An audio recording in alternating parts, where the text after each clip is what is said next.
You're listening to Airey Bros Radio. Be there or be square, because it's all killer, no filler. These are crazy musicians, and just having the opportunity for us all to bring our different styles to this thing. It's all represented on the record. It's got so many different styles of music on there, and it's just, man, it's the best musicians with the best message and the best heart. Some of the only few punk rockers left too. Pay attention to your neighborhood, what's going on in your backyard, what's happening right in front of you, and base your opinion on have everything be based on that rather than kind of any sort of fear porn. East End Barber. Okay. It's a hipster barbershop, really. Hey, this is Johnny Rioux, and you're listening to Airey Brothers Radio. We had John Joseph on in the summer, and he mentioned the Defiant.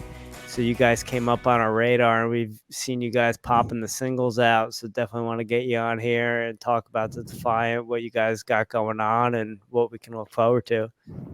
Nice. Yeah, I appreciate that. Yeah, we're excited, man. And what an amazing referral John Joseph is, you know. Well, I couldn't imagine that as a kid, you know. Yeah, we were a little. We've met him once before, but we were a little in awe of just having him on and chatting with him and chopping it up with him for a while. Yeah, he's great, people, and he's really got a lot of smart things to say. Well, mention the referral from John Joseph. I guess that's a good place to start, because when he was on here, he was talking about how punk rock was kind of dead, and you know all that he had stood for was kind of getting thrown in his face these days, and people weren't really behind him. And we said, hey, who are some of the punk rock bands out there repping that you think we should be checking out? And the Defiant was at the top of the list. So I think that's probably a good place to start, is what kind of got the Defiant together. You know, it's a superstar list of members from all these epic bands that Rich and I listened to growing up. So kind of what was the origin story of the Defiant? Man, it's funny. It's a weird one for sure. It's a totally weird, and it really varies for each member of the Defiant, like how you're going to hear the story. But for me, the Street Dogs had broken up during the pandemic. Our last tour was supposed to be during the like right when everything sort of happened. And it canceled. Our last West Coast tour canceled, and then we were going to finish it off in Boston in 21. So anyway, we never got a chance to do our final shows, and I was pretty bummed out about that. I think we had made that decision kind of when there was uncertainty and in the world and everything. We just didn't know when shows would happen again, and you know, I think Mike and myself and Street Dogs wanted to get on to the next sort of chapter in our lives. And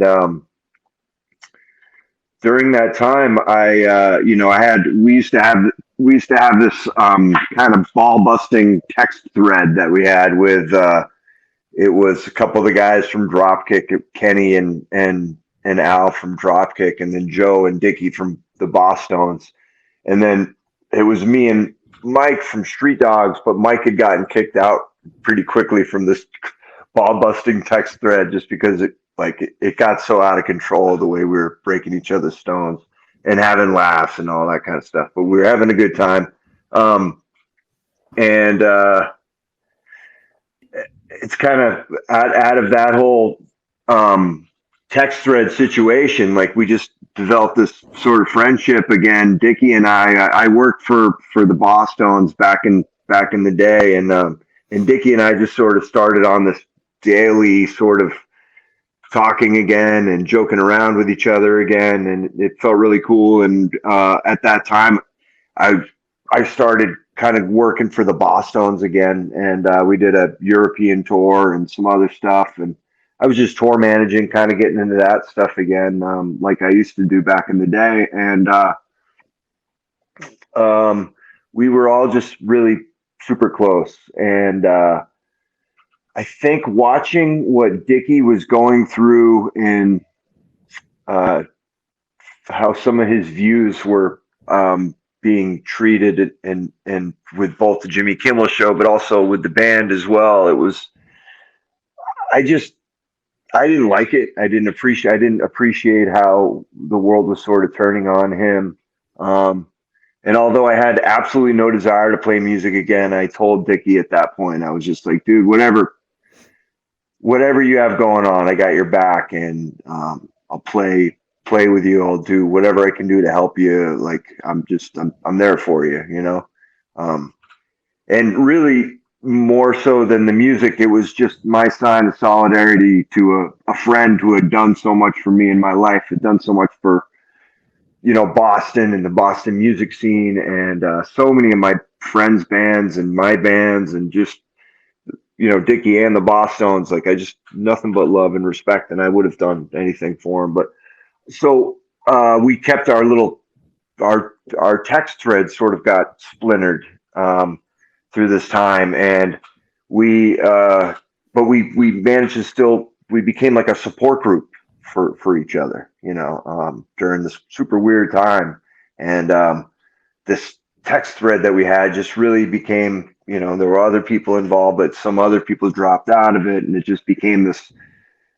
But we really wanted to be the unifying thing that it once was. So we were like, let's play unifying music. And then Dickie, unbeknownst to me, he had kind of already started the ball rolling with Pete Parada on drums, who had been going through the very similar stuff that Dickie had been going through, and through that, Greg Camp. And man, we all just kind of came together through wanting to have this sort of a mixture of like, man, this really sucks what happened to these guys, and a mixture of like wanting to create this unifying force and trying to like remind people why we're also doing this, like it was just sort of the general message of it all. And man, Dickie's got great taste in music. Pete Parada's such an amazing drummer, and I mean, these are crazy musicians, and just having the opportunity for us all to bring our different styles to this thing. It's all represented on the record. It's got so many different styles of music on there, and it's just, man, it's the best musicians with the best message and the best hearts. And just, I agree with John on that. It's like some of the only few punk rockers left too. How has everything been received? Are you still, because of Dickie's involvement and John's involvement, are you getting blowback or pushback, or is it crushing it? No, it's I think there's if I'm being honest, I guess it feels like there's a hesitancy for it. There's not, like, it's weird because you'll every once in a while you get somebody pushing back against it for no apparent reason other than the fact that maybe Dickie and Pete didn't get vaccinated and were publicly fired about it. Like, it's a weird thing, and I think people realize, or are starting to realize, how crazy that is. That you would judge something based on that still. But luckily there's not a whole lot of it. I just sort of sense a hesitancy. It's not really anything concrete necessarily. It's just sort of a feeling I get. You mentioned there being a hesitancy about, people kind of getting behind the band. And to me, it's one of those things, you look at the lineup, you look at everyone's credentials, you would think it'd be one of these things that would be all over Spotify. It would be all over. But to me, I feel like not too many people know about you guys and know that it's even a thing. So Yeah. do you kind of feel that same thing? Yeah, totally. It's I feel positive about it. I know that it will get out there at the same time, and I know that if we work at it, it's going to get out there or whatever. But yeah, every day there's something that comes up with a potential show that we could do, or working with this, and then you find out little subtle sabotages and things because there's a perceived political angle or whatever it is that's perceived about our band. There'll there'll be little slight efforts to make, where it's not blatant and it's not out and out, but you know, if we were doing a band together with these musicians on a regular day in the year 2019, it would have been supported by, friends and family far and wide, but there's a hesitancy to do it. I noticed from even friends of mine, other bands and stuff. It's like, and I don't know what the hesitancy is all. I mean, I'm pretty sure I know what the hesitancy is about, but it's like, I just can't believe we're still doing this, but it just feels very, it just feels very bizarre. It's not the world that I once knew. Yeah, especially in the punk rock community. Yeah. Taking a step back, you had mentioned, when all this started popping off and everything was going down with Dickie, you had said you had no real interest in playing music anymore. Was there any? Were you just ready to move on to something else, or were you? Yeah, I think so. Yeah, I was pretty burned out from it. It was, I've given so much of my life to it, and the the the result of giving my whole life to sort of punk rock and music and everything is not much, really. It's not much to show for it. So it's like, okay, I'm on the back nine of life here. I gotta try to figure out, and I've got a large family, a bunch of kids, and it's time to try to focus on responsible shit, I guess. How's that going for you? It's going all right. I'm getting by. It's like we have a barber shop and we do that kind of stuff, and I'm busy. I'm busy with that, and I'm busy with the kids, and I'm still doing the music stuff, which I love, but it's, I have a couple of hardcore bands in Texas here. I stay at it, but it definitely feels good to be trying to be more responsible, I guess. Not that punk rock didn't give me a life for a while. It was just, it's just, I think where it's gone and where it's going to and where its current state, it was just, I don't know. It was just, I makes me want to recluse from everything, I guess, Yeah. Is the barbershop in Texas? Yeah. Yeah. Are you a barber, or do you just own the shop? Yeah. Oh, you are? Yeah. Uh-huh. Is that something So you've done? got into that about 8-9 years ago. I was wanting to my oldest child graduated from high school, and I thought to myself, man, I got to get off the road, because I still had 4 other kids that were little, and I was like, man, I want to be around more for them. And yeah, a buddy of mine had just gone to barber school, so I sort of became one of those hard times articles about, punk rock band guy becomes barber, which I guess is pretty common, but it's there's a few of us out there, actually. It's almost like we're a separate group of that altogether. In fact, there's a lot of punk rock bass players that are barbers, funny enough. Okay.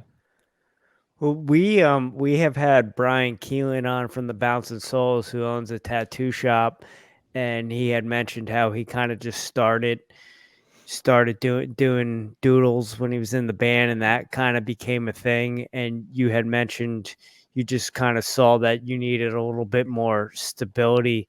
Now, did it kind of work out how you thought, or did you think when you kind of went full time with the barber stuff, the music stuff would kind of fade, and now you kind of have 2 gigs? Yeah, I kind of have 2 gigs, and it went like that for a while with Street Dogs. It was pretty comfortable. It was a nice, because the way you tour in a punk band sort of stopped, the traditional way of just going from coast to coast and then back again and stuff.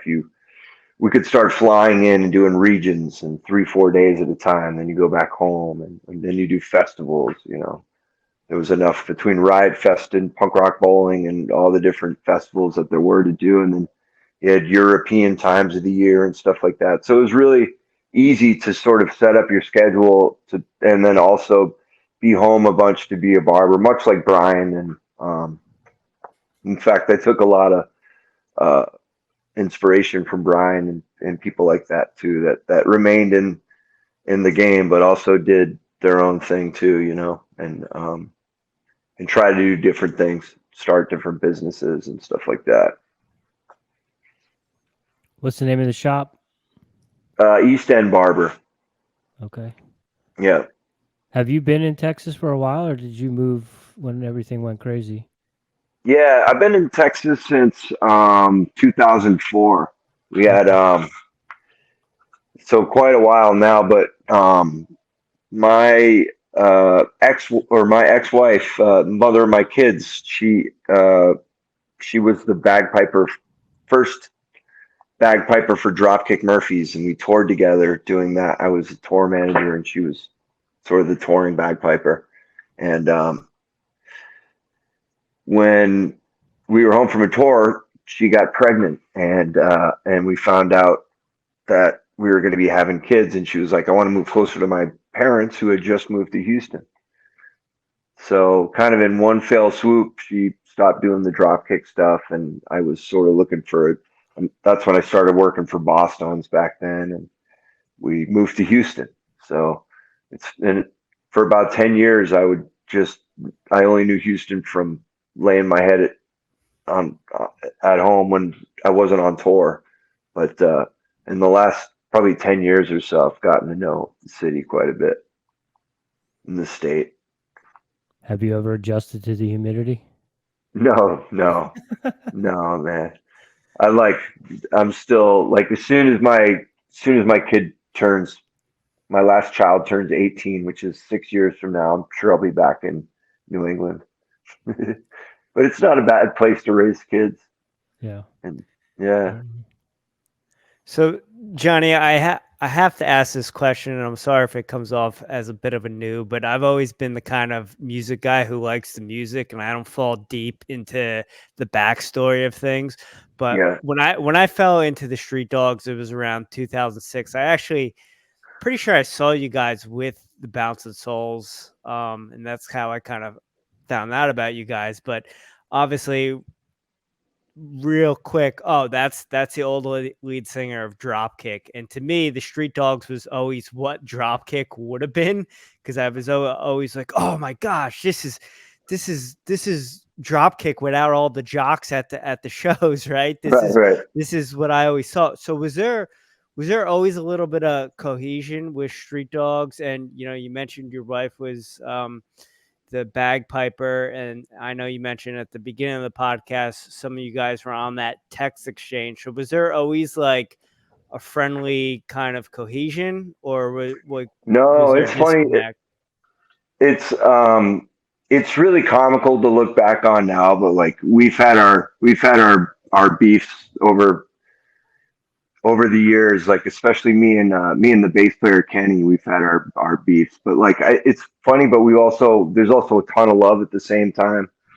We were together on 9/11, and we experienced that whole thing together in this really scary, crazy time with our families and our young children and stuff like that. But then, the day the Street Dogs record comes out, I guess in Boston, Newbury Comics had put some of the Street Dog records in the Dropkick Murphys bin, unbeknownst to me.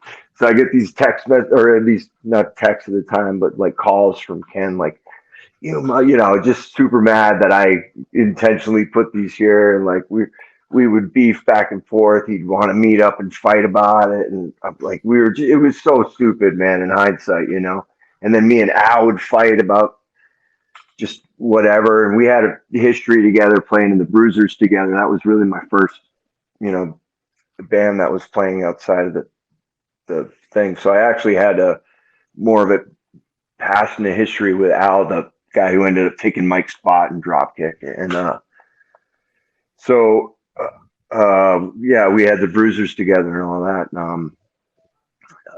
But yeah, man, there were these silly sort of beefs back and forth, and you know, but honestly, it was all kind of out of love. You know, it was like that's really how brothers communicate with each other too. You know, or friends, family, whatever. So, you know, that we would have our beefs about it, and I'm sure I'm sure he doesn't have anything too nice to say about me right now either. You know, but it always comes back to, you know, we've known each other and we all cut our teeth together and there's nothing but love, and you know, hopefully that all comes back to that, you know, at the end of the day. I would like to think that Ken would support what we do and the way we've supported what he's done, and you know, but who knows. With you being in Houston, I'm assuming the rest of the band when you were with the Street Dogs were they weren't in Houston, and I know I think Dickie's in Phoenix. Is he still in Phoenix? He's actually like just outside of Scottsdale. Yeah. Scottsdale. So how does that sort of collaboration work? Are you guys, picking a time on the calendar to meet up as a group and record and do stuff like that? Or are you now with technology, are you sending stuff back and forth on files and doing stuff, in your own studios and that sort of stuff? Well, with Street Dogs, it was rad because we would book tours, and I had the studio at my house, and I kept we had a motor home, and I kept that at my house, and I had a spot to sort of park it, tons of room and everything, and so we would do all the record pre-production at my house. We would get together before a tour. We would route tours so that it would start out of Texas, and all that. So we formed in Boston, but we kind of throughout the Street Dogs career, we basically based it all out of Texas, and would route it out that way. But yeah, with this project, it really has been just technology. In fact, we've only really played together once. It's just I feel like that was one of the good things that happened. As a result of COVID, is just kind of the way you can record music now is just it's sky's the limit. What's the release date? I know you guys have 2 singles out now on Spotify. What are we looking for a release date on the album? Let's see. I think it's the last Friday of October, which would be, gosh, I'll let you know. But yeah, the last Friday of October, and 26th, maybe 27th. Yeah. 27th. Yeah, that's it. All right. And is there going to be any kind of tour followed up? I know we have another single and another video, which will be an animated video that is super sick too, and it's kind of a little bit more. Yeah, it's just sort of in a different vibe too, maybe a little bit more in the folksy sort of thing. Is there a congruent theme throughout the album? It's just kind of the whole thing, like with the band in general. It was just just unifying, just try to, what's the best way to put it? Just, man, sort of spin some sort of, just positivity and unification and trying to bring people together rather than push them all apart, but that's stylistically, you're going to hear pretty much everybody's influences. Everyone plays exactly like their influences, which is a cool sort of, sound. Yeah, it's unique with the members of the band, not necessarily all from, the same sort of, I guess maybe you could consider it the same genre, but, with the ska influences and the punk rock and then some rock and roll. It's a very unique group of individuals coming together to make some really awesome music. Oh, cheers, man. Thank you. Yeah, absolutely. And you said you got into this because you wanted to support one of your friends. Now, since you guys have been writing music, have an album coming out the 27th. Has your spark been reignited?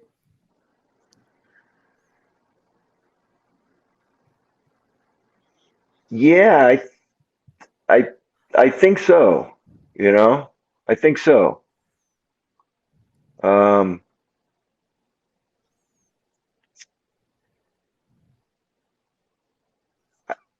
I think it's probably the only thing, I don't know, playing music and being with my friends, it's probably the only thing that makes any real sense to me, I guess. So ultimately, the more we can do that, the better. The more we can communicate with ourselves and with other people, I guess that's for the better. I, I guess with being in the industry and being a part of so many bands and making music, it's sort of like second nature, almost like breathing.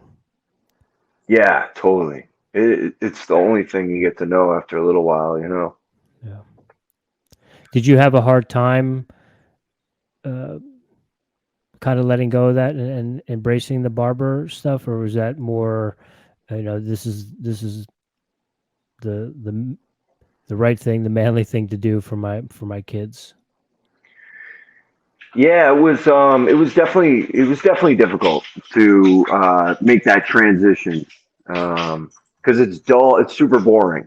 It's like it's it's the stability brings you peace and happiness, but then the monotony drives you insane, which is what you so you got to fight against monotony and sort of try to stay healthy and mentally and with the way you live your life and you know um but the cool thing about barbering and the barber shop experience is that it really is like being in a van or a dressing room, with all your homeboys, and you're just talking shit, breaking stones, whatever, just um, talking whatever comes to your mind, just having the ability to sort of free speech, sort of town hall, of what people are feeling and thinking and stuff like that. I just remember getting a lot of those experiences out of the barbershop when I was younger, and then having a similar thing in the van or the bus or dressing rooms or whatever with bands and other musicians and stuff. Especially, I was always like the little brother in situations, so I'd have the older guys that I'd look up to that I was usually on the road with that would, sort of the elder statesmen, and I don't know. I got a lot out of that, so I see the parallels between barbering and music in that way, but man, it does get monotonous. And it's funny because I sort of retired from being on the road full time to be around my kids more, and the older kids are always telling the younger kids about how exciting their life was when they were young, like all these cool places and warp tours and festivals and just all the stuff that they did when they were younger, and all the traveling. So now the little kids are now, 12, 13 years old, and they're just like, Dad, you're so lame now. God, why, why can't we do all the cool stuff that, the older ones got to do? So I could be around more for you, on day to day. Yeah. But Well, I appreciate you sharing. I'm fascinated by barber culture, and I always have in the back of my head that I need to go to barber school. So yeah, I love chopping it up about the barber culture and the barber shop and kind of the vibe that goes on in a really good barber shop. It's a fun place to be. And I used to have a really good barber in Oklahoma City, and I mean, people would just come in to hang out. They weren't even getting their haircut sometimes, and you'd be in there, and people would come in just to sit down and hang out for an hour. Like, yeah, yeah. Yeah, I mean, honestly, like I look at how divided the world is now, and how hateful and angry, and it just but the barbershop's not like that, man. We get people in from all walks of life, all different, like just you can't imagine how diverse our clientele is, and it's like if I were to if I were to base my opinion on the world on what network news says, I would, you know, throw myself off a bridge, now or whatever. But like, I meet people from all these walks of life that I'm supposed to hate based on the news, and like, there's a lot of like varying depending on what news you watch. But like, I just meet and see and talk to the most amazing people, and from I mean, every different kind of job and income bracket and race and religion and you name it, different political parties, different thought processes, just like, and they all want the same thing and they all feel the same way. It's like there's a unity throughout people that you're just not ever hearing about anymore, but in the barbershop experience really, symbolizes that for me. Just, Yeah. it's a unifying place. Well, that's the barbershop. People are talking about the things that they have in common, whereas the Right. news always wants to talk about the things that we don't have in Differences. common. Yeah. That's right. Yeah. Yeah. Yeah. And to be honest, like I I spent the part of the beginning of the pandemic pretty scared, pretty fearful, like everybody else, I think. And and I really did kind of focus on what was happening in the news and like, Jesus, what the hell's going on? And I heard I heard Hoya from Madball doing a podcast, and Hoya's not the like the deepest guy in the world or whatever. When you don't, but for whatever reason, I'm listening to this thing, and he was talking about. He goes, "Pay attention to your neighborhood. What's going on in your backyard? What's happening right in front of you, and base your opinion on what your level of, where you're at in on the grand scheme of how you're reacting to situations. Have everything be based on that rather than kind of any sort of fear porn or whatever." And like, dude, that put everything in perspective for me. Just that hearing somebody say that, and I started doing that. I started focusing on our little barber community and you know town in our area and the schools and whatever. And that's how I started to get my sort of broader views on what's happening and getting myself out of a more divisive mentality. Yeah. That's kind of what I subscribed to when that stuff started going down. Rich and I, we went a little bit down the conspiracy rabbit hole, and then I just noticed that what was going on where we were living was way different from what we were hearing in the news. So I appreciate you saying that, because that's kind of what got me out of that. Talking about the barbershop though, in this day and age, there's different kinds of barbershops. I know when I was getting my hair cut, I haven't got my hair cut in a while. I was going to like a hipster barber where they would come and they'd, offer you a beer, offer you coffee, you go and get your hot shave. So what if someone, wants to go to your barbershop, what can they expect when they go in there? Yeah, same thing, really. It's a hipster barbershop, really. It totally. But it's more traditional barbershop as well. It has the qualities, like you get the appointment and you get a set amount of time. You want to always try to avoid that walk-in barbershop where they're just going to try to get you in quick and get you out the door quick. Like, make sure you book the time with the barber. They get time to do the haircut right. You're going to have some dialogue. You're going to get a beer. You're going to get a hot shave. You're going to get the full experience, the full barbershop experience. But you're also going to hopefully get your musical palette challenged a little bit. You never know what you're going to hear. You might hear some old country. You might hear some reggae and some old reggae, or you might hear some hardcore or whatever, old hip hop, or I've had clients say like, man, I never know what I'm going to listen to when I come in the door. So, and yeah, that, and then we talk about the craziest shit every day. The crazier, the better, honestly. We've come to the right place. Right. I just don't care anymore. I'm like, let's talk about it. Whatever it is, well, let's talk about it. You know, I'm like, everybody's so afraid to talk about shit now. It's wild, Yeah. myself included, by the way. But Do you think that's the secret to not making stuff so divisive and to include everyone, is just give everyone a voice, let everyone kind of air their grievances? yeah, yeah, totally. It's for sure. People worry about their words more than what their intent or their heart is or whatever. It's like, you know, it's you can tell.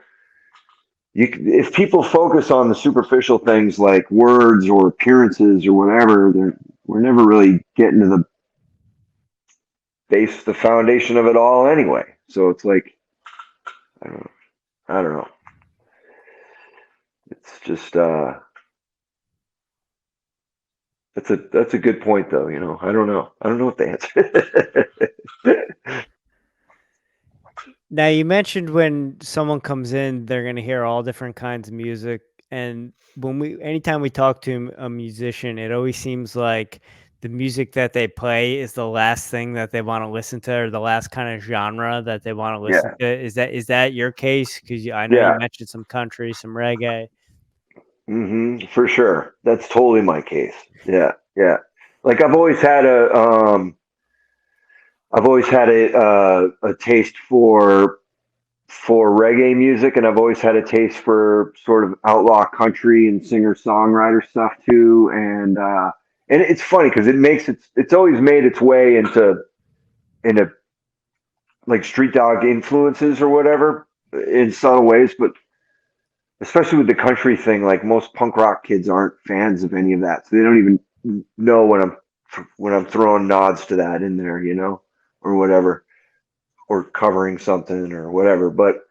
Um, but yeah, no, totally. That's the same thing. Like you'd never hear street dogs in the barbershop for sure. Be like, God, turn it off. Was the country something that was always on your radar, or is that something that Yeah. came along as you moved to Texas? No, it was always on the radar, I think, because it wasn't popular for the adults where I grew up, right? So I didn't have that sort of. I guess I would imagine a lot of kids here in Texas or whatever are like, "What? That's something that my grandfather listens to." You know, I don't want to hear that kind of thing. But it wasn't even that kind of country either. It was honestly, when I joined the Bruisers in the early '90s, I really liked some of the LA rockabilly stuff. Like there was an LA rockabilly compilation that that had some people from the band X um, on it. What the hell were they called? But anyways, some of the members of X had this rockabilly band, and they had this compilation, but it was sort of punk rock meets rockabilly thing.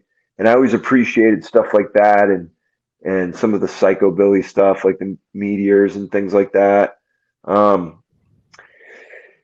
and then when I joined the Bruisers, they kind of had a little hint of Americana, and A.B.R actually turned me on to like the Alvin brothers from the Blasters, and I listened to some of Dave Alvin's solo stuff, and that got me into some deeper sort of uh, Americana style of music, and then he also got me into Steve Earle and some of the Exit Zero record and I Feel All Right. Eventually, that was, man. We used to listen to those records on Dropkick tours and Bruisers tours too. Like we would listen to like Steve Earle records just as much as like you know the Pogues or Stiff Little Fingers or whatever. Like that stuff had a big influence. I think on a lot of us. But so yeah, it's been that's usually what I'll listen to anyway. If I'm on the bike or in the car or whatever, the shop, whatever I'm super predictable at the barber shop. When one of the front desk people ask me what I want to hear, it's either that kind of stuff or like I'm a sucker for Britpop too, man. Like Oasis and Stone Roses and the Jam and Smiths and stuff. What's your go-to country? Um,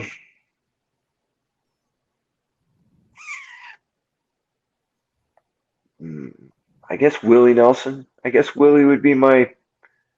I love Willie. I think philosophically and as a musician too. I think I have a lot of love and respect for. And his voice is like. And I think his songs they give me some sort of sense of peace. So I probably Willie Nelson. Right on. I just saw him like 3 weeks ago. Oh, did you? Yeah, he was down at. I live in South Carolina, and he was at a amphitheater, not too far from here. So I've never seen him before, and saw that he was coming to town. I figured I best get myself some tickets and check that off the bucket list. Oh yeah, oh that's great. Yeah, it was a good show. So Johnny, I know you brought up that you're in Texas, but at some point, I think you said in 6 years, when your youngest is of age, you want to kind of head back up to New England. Is there still kind of that pride for the Boston punk scene in your heart? I know you brought up you like other types of music, but that is kind of what you were known for coming up. Is there still that pride of, hey, I'm from the Boston punk scene? Yeah, 100%, 100%. That's something that I never shake. Even I've been in Texas for a long time now, and even in Texas, they see me that way. You know. So yeah, I'm a New England kid. It's the thing you can't get out of me. And I got a lot of pride in um, my contributions to Boston music and also what Boston music contributed to me and what those clubs meant to me and what the scene meant to me and those friendships that I have are really uh, family to me. So some of those friendships are deeper than blood. And yeah, I think I'll end up back there anyway. And what's funny is my kids I think are into the idea too. So they're like, let's go, man. Let's get back up. They love the mountains and skiing, and they're like all about it. They love Boston. They love Boston sports. So I have one kid who's a Texan, full on like agriculture, wants to raise goats, likes country music. She's the best. I love her to death. But the rest of them are like, yeah, kind of got that New England sensibility, I think. Do you get to go back often? Not as often as I want, but yeah. But I've gone back a couple times recently here. So Okay. Boston proper? yeah, in New Hampshire. New Hampshire is where my parents live. Okay. Yeah, Exeter. Oh, right on. Yeah. It's a good place to be too, in New Hampshire. Heck yeah. Yeah. Yeah, we love it. We went and took Christmas up in the mountains a couple years ago, and it was just amazing. I forgot how much I loved it up there. So Yeah, there's no snow in Houston. no. Anyone who's listening to this podcast who might not been aware of the Defiant, because we know they're trying to hide you guys from the mainstream. What can old school Street Dog fan, old school Boston's fans look for coming from the Defiant, and what do we have to look forward to? I'm excited that and I think we're all willing to work and fight for this thing too, for this record and for this band. So you're going to be seeing us playing for sure. We have a show. I don't know if I can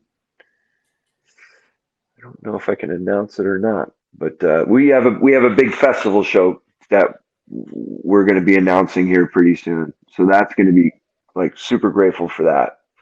And that will be sort of the first kind of foray into end up doing shows, and hopefully it'll be the first of many.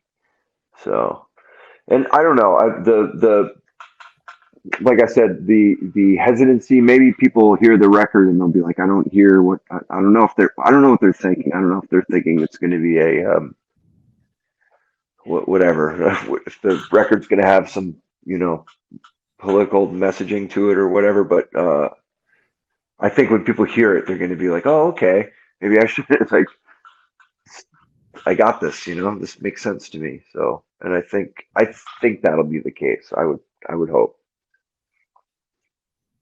Well, we're gonna be pushing for you because we love your music, and we've got a bunch of friends that love your stuff too. And actually, one of our good friends from back home in New Jersey was probably the first person that hipped us to what you guys were doing, even before John had mentioned it to us. John had just kind of brought it back to our forefront. But yeah, we're excited, and hopefully we can get you guys down into the South, go catch a concert. Man, we'd love that. That'd be great. Yeah, that'd be awesome. Yeah, no, I definitely look forward to getting more music from you guys. Dead Language and Where Were You? Two epic songs that when Rich sent me Dead Language, I'm like, oh man, this makes me feel like I'm a kid again. So That's awesome. Greg Camp, that's all that song there is like Greg Camp, who I wasn't even really familiar with his work before playing music with him, but he's just such a talented writer and player, and so I had the same feelings, and that was I think we all universally were like, what do we want the first sort of taste of this band to be for the public? And we were all like, man, Dead Language, it kind of had that it just has a super fun, cool vibe, and yeah. Again, I'm just in awe of the talent of the guys that I'm playing with, I guess, Well, you mentioned Greg. We're actually going to be talking to him next week, and it was one of those things for me because I just want to talk to guys from Defiant. Saw you, saw Dickie, and I didn't even realize that Greg wrote all the songs for Smash Mouth. And then I Right. started coming back and listening to all Smash Mouth songs from when he was writing all the songs. I'm like, this is my childhood. Yeah. This is my childhood. No, for sure. For sure. Yeah. For me, it's like, oh man, these are the songs that my kids listen to, or like they're in my, the kids' movies and stuff. Like, that's infinitely way cooler to my children than anything, any of the punk stuff, Yeah. Rich, I got one more before we go to the final four. I'm just curious to getting back into the kind of band members being in different locations and maybe not necessarily able to collaborate in a traditional sense. I'm curious, what is the writing process like? How does that go down for y'all? Man, well, we all have. So luckily everyone in the band has some capabilities in terms of recording abilities. So we're all equipped to do that. So it's like somebody gets an idea, they send it to the next guy. We just kind of start building on top of that. Yeah, I mean everyone sort of recorded their own tracks for this thing. So the two songs that are out now were all each person recorded their parts, and then the producer put them together. Yeah, and then we had somebody mix them. Yeah, Very TJ. cool. Yeah. Very cool. That's cool. Awesome. Thank you. Heck yeah. are you a coffee drinker? Yes. How do you brew your coffee and how do you take it? French press, and I do a little bit of organic oat milk and one spoonful of brown sugar. Okay. Right on. Johnny, do you have any daily practices or rituals that you do on a regular basis to show up as the strongest version of yourself? Yes, you might find this hard to believe, but I pray every night. But it's a prayer of gratitude. Like it's a prayer of just all the things I'm thankful for. And it's the one thing that I've done every day for at least 3 years now. I haven't missed. There's even been times where I've woken up, say I've fallen asleep on the couch, woken up at, 3 o'clock in the morning. And before I go to sleep again, I make sure to do it. Like I have to do it every day. I have to stay grateful. Awesome. We love that over here. Something you came up with on your own, or is that something that you like? Is it the prayer itself? Is that something you've kind of just come up with yourself, or did you hear that from someone? No, it's well, I in like the 12-step circles, you would always hear the say, please in the morning and thanks at night kind of thing, And I always I always skipped the please in the morning part and just made sure to always stay grateful.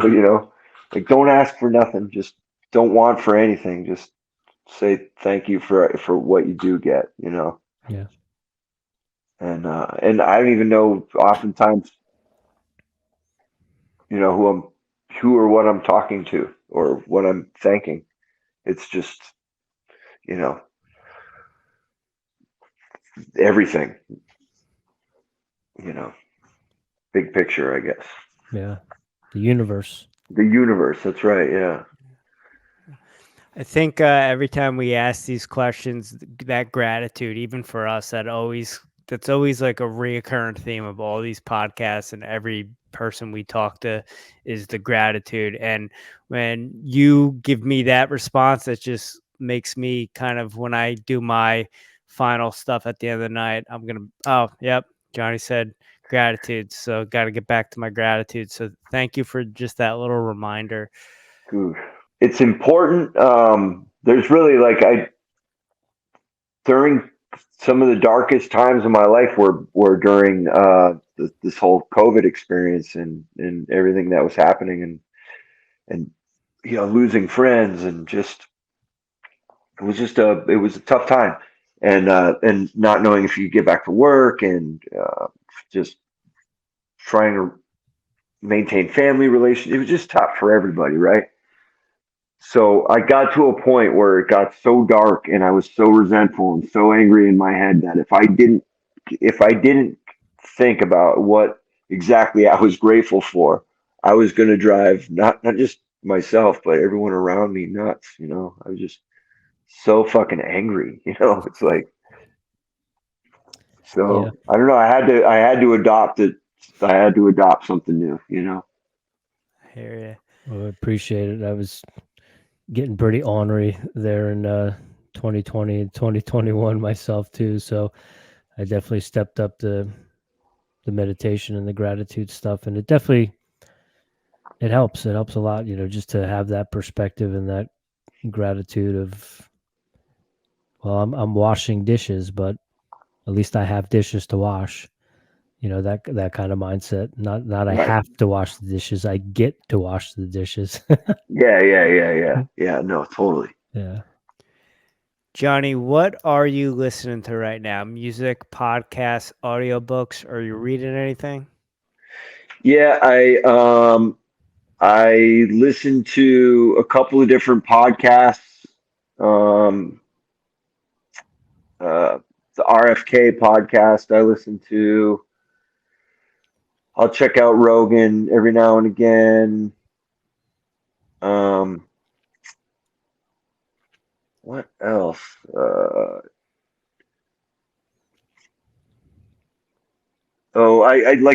listen to the Bill Maher one sometimes as well. I don't know. Yeah, just have random on the podcast, I guess. The Two Bears podcast sometimes. Uh, uh, Musically, I dig this new band called High Viz.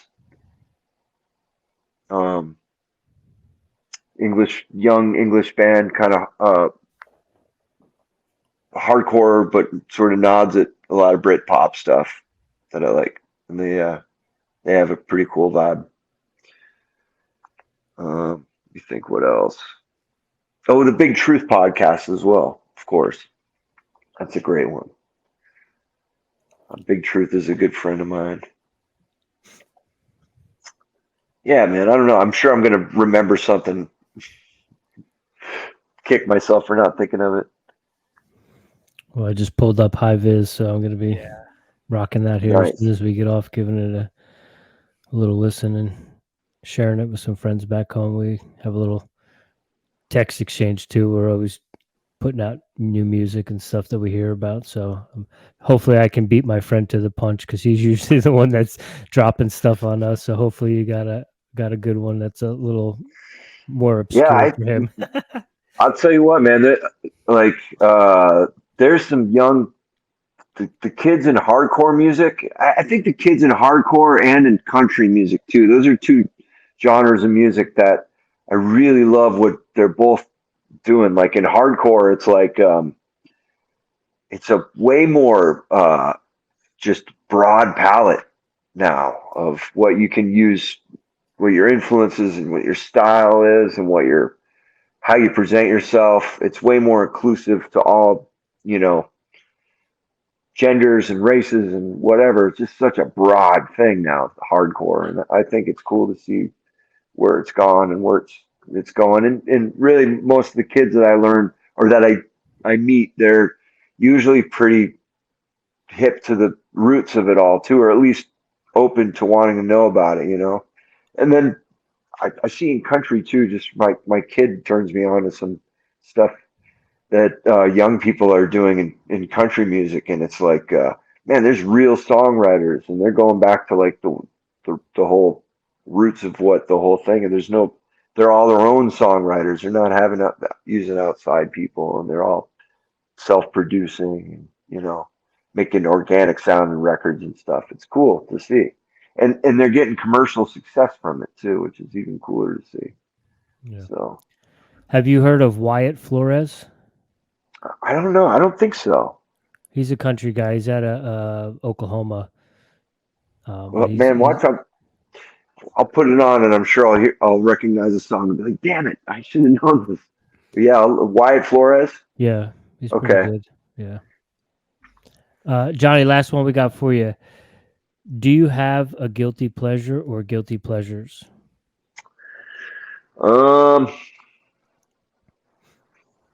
I kind of gave up on referring to them as guilty pleasures. I'm just outright with it now, Okay. Like, I'm not sure if I would have told anybody 20 years ago. Like, I loved Oasis 20 years ago, and I was always afraid to tell my friends back then. Let me see. That was a good one, but I never really had any. I've always been really on Front Street, like what you see is what you get, not overly embarrassed about much. Honor and a pleasure to sit down and chop it up with you for a little bit and get to meet you and get to know you and hear about the band and everything. And we're definitely looking forward to the 27th and hopefully see some shows pop up in our area. Heck yeah, brother. Yeah, man. Looking forward to it. Hope to see you guys in person. Definitely. Maybe have to come in and get a haircut sometime too. Hell yeah, 100%. Any old time you're down. Sweet. And man, most importantly, I really appreciate you supporting and spreading the word on the Defiant. I thank you. Absolutely.